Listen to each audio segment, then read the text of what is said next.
Imaginez que les insectes fassent 100 fois la taille des humains.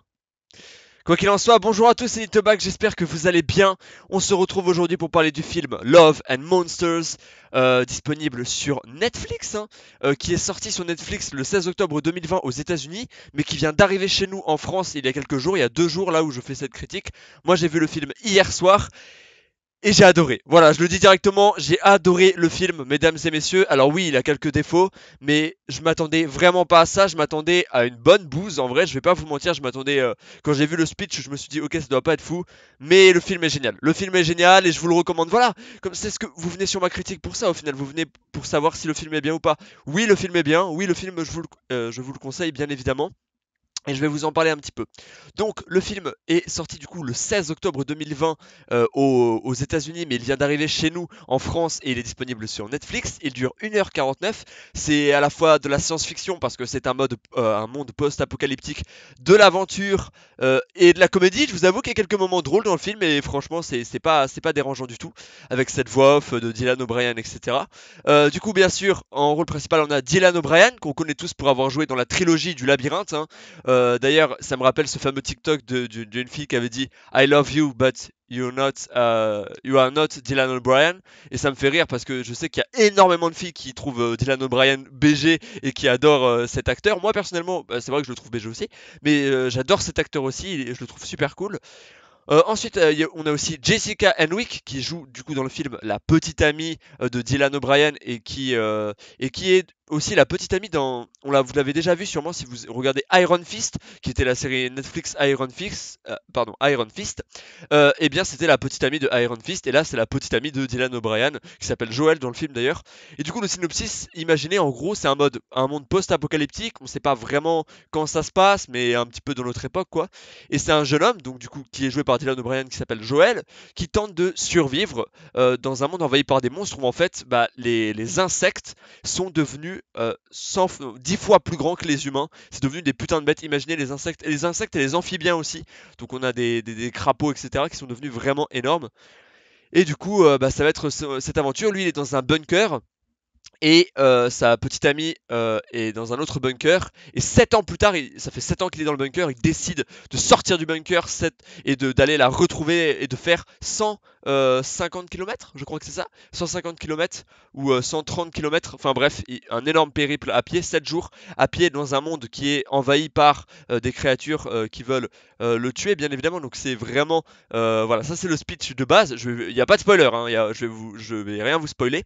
Juste pour vous dire que le film est ultra cool, vraiment. Moi j'ai passé un super bon moment devant. Je trouve que c'est un film familial, un film qu'on peut regarder en famille. Perso, je l'ai regardé en famille. Et je trouve que c'est un film qui, par exemple, si vous avez des enfants de 12, 13 ans, voire même 11 ans s'ils sont matures, eh bien, ça peut totalement leur plaire. Alors après, s'ils sont vraiment petits, bon, il y a quand même des références sexuelles, etc. Donc, bon, je leur conseille pas forcément. Et puis, ils peuvent avoir peur des créatures. Mais si votre enfant a 12, 13 ans, etc., c'est un film très familial, très good mood en fait. C'est un film good mood, good movie. Et franchement, c'est super kiffant à regarder. Le film commence avec une voix off de Dylan O'Brien qui raconte un petit peu son histoire et l'histoire du monde au final. Et c'est super cool, etc. Il tient un carnet de dessin dans le film. C'est super cool. Il y a un dogo, il y a un chien qui s'appelle Boy dans le film qui est absolument génial. J'adore ce chien, il est génial. Et Dylan O'Brien va parler avec lui pendant tout le film et c'est juste trop drôle la relation qu'ils ont. Il y a aussi Mavis, je crois que c'est comme ça, c'est un robot qui est super touchant, qui va mettre de la musique, etc. Enfin, c'est vraiment un film good mood et c'est vraiment un super film. Franchement, je pensais que ça allait être une grosse bouse, mais en fait pas du tout. Je l'ai pas dit, mais le film a été du coup réalisé par Michael Matthews, qui, je ne sais pas d'autres ce qu'il a fait, je vais aller voir, qui a fait Lost Holidays et Five Fingers. For Marseille, ah tiens c'est marrant. Donc c'est son troisième film, non deuxième film pardon parce que Lost Holiday n'est pas encore sorti. Mais du coup c'est son deuxième film et honnêtement pour un deuxième film c'est très grand. Les plans sont super cool. Il y a des plans vraiment je les trouve fascinants. On voit que ça filme vraiment sur les créatures etc. Et il y a un plan, enfin c'est un peu même de la photographie j'ai envie de dire que je trouve absolument génial. C'est un plan où en gros Dylan O'Brien va être assis à côté du robot Mavis avec le chien qui va être couché en bas et il y a ça avec des méduses au-dessus. Je vous spoil pas, c'est pas un spoiler, c'est juste voilà, c'est une scène du film et ça vous avance à rien de savoir ça. Mais ce plan-là est tellement beau, j'étais là, ouais, tellement beau. Bref, c'est un super film, super film américain, hein, c'est un film américain vraiment sympa. Je trouve par contre que l'actrice d'Iron Fist, oui je l'identifie comme ça, mais je trouve du coup que la petite amie de Joël joue pas forcément ultra bien. Il y a des certains moments, j'ai senti des sourires forcés de sa part et j'ai senti des réactions forcées de sa part. Je spoil pas, mais quand. Enfin non, du coup je vais pas vous dire la scène, mais en gros il y a des moments vers la fin du film où je trouve vraiment qu'elle fait des sourires forcés. On a l'impression que voilà, elle n'était pas totalement dans son rôle. Alors que par contre Dylan O'Brien propose une prestation vraiment vraiment cool. Il joue super bien, on sent qu'il est à fond, on sent qu'il kiffe en fait ce qu'il fait. Il fait le rôle un petit peu du mec gentil, un petit peu étonné partout, surpris par le monde qui l'entoure et tout. Et c'est super cool à voir. Enfin voilà, c'était tout ce que j'avais à dire sur ce film. C'est une micro-critique, mais j'ai pas tant de choses à dire que ça. Juste que j'ai adoré le film. J'ai beaucoup aimé la réalisation. Et franchement, je m'attendais à rien. Et du coup, je suis super content de ce que j'ai vu. Je vous conseille ce film. Il est disponible sur Netflix. Donc si vous avez un abonnement Netflix, foncez, mesdames et messieurs. Et voilà, c'est tout ce que j'ai à vous dire. Le casting est cool aussi, hein. Le casting, mine de rien, est sympa. Déjà, rien que Dylan O'Brien, les filles, elles ont craqué. Le film est numéro 1 en France, là, déjà.